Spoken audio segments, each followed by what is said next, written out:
Dokumen ini merupakan transkripsi kuliah kedua dari serangkaian kuliah yang membahas kitab. Kuliah ini melanjutkan pembahasan tentang ilmu-ilmu Al-Quran, khususnya mengenai definisi, ruang lingkup, sejarah perkembangan, dan hubungannya dengan ilmu tafsir.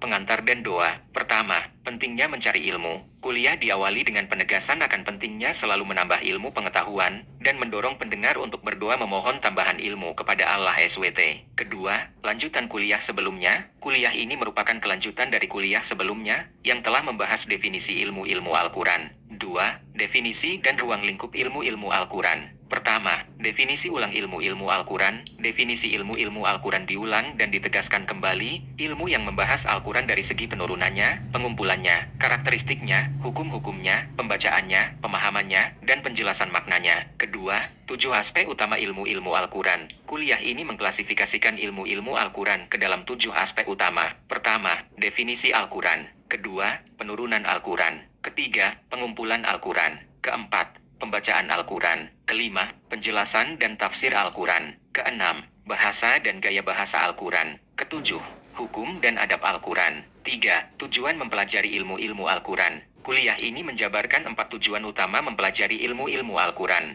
Pertama, kepastian akan keutuhan Al-Quran. Mempelajari ilmu-ilmu Al-Quran memberikan kepastian akan keutuhan dan keautentikan teks Al-Quran. Kedua, memahami metode yang benar dalam memahami Al-Quran. Ilmu-ilmu Al-Quran menuntun pada metode yang benar dalam memahami, membaca, dan mentadaburi Al-Quran. Ketiga, mengenal sejarah perkembangan ilmu-ilmu Al-Quran. Mempelajari ilmu ini memberikan wawasan tentang sejarah perkembangan ilmu-ilmu Al-Quran dan kontribusi para ulama. Keempat, menjawab keraguan dan tuduhan terhadap Al-Quran. Ilmu-ilmu Al-Quran memberikan bekal untuk menjawab berbagai keraguan dan tuduhan terhadap Al-Quran. 4.